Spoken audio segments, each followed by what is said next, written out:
night like this where we bring all kinds of folks together from throughout our division is just so critical. And I know that I heard some of the folks say tonight that they haven't thought before maybe about the difference between rural and urban and what it means when we talked about fees, what it might mean in those situations. So to get that perspective of everyone, it's hugely critical.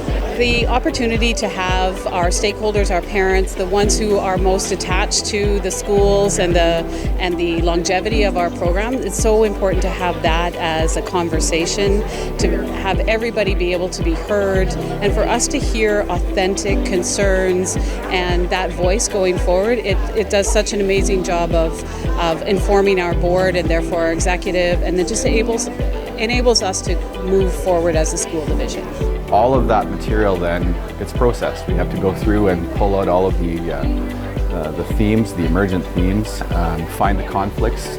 Not everybody agrees. We don't come out of an engagement and see that everybody is, one side or another. Sometimes there are aspects of the engagement that are polarized.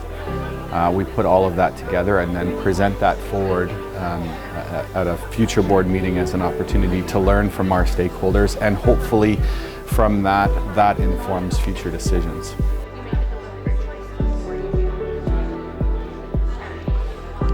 Our group was talking about other revenue streams, very much looking at how do we diversify, how we increase the income to our actual division, how do we support what we're already doing, and then how do we keep it the way we want it to be.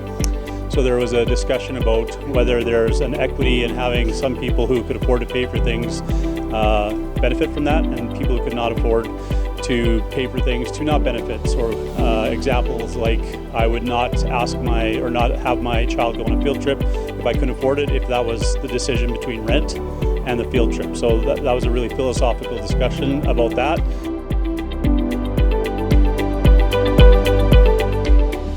Some of the statements that came out from our group that were helpful and interesting were things like, we all make mistakes, it's okay to fail, consequences might follow when we make mistakes, but that's part of what we need to work through.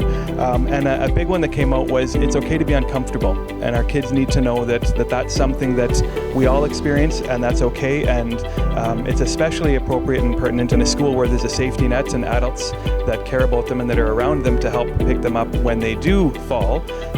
Failure is an opportunity to learn, and failure is an opportunity to grow.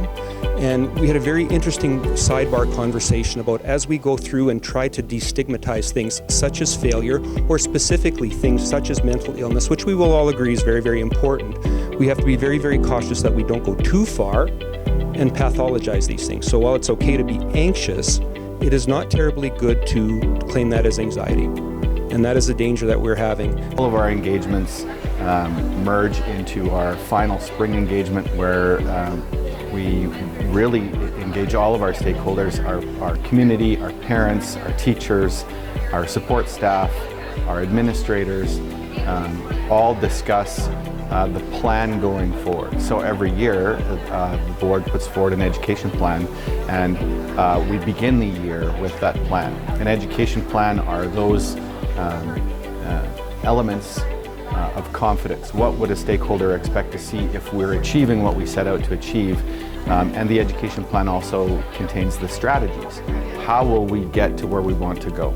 I look at the work that Alberta Education is doing with the funding and assurance review, and with us being a pilot since 2012, I think we have a lot of information that we can help provide into that process for the government, and so we look forward to hopefully possible opportunities to be involved in that. Parkland School Division, where the world opens up.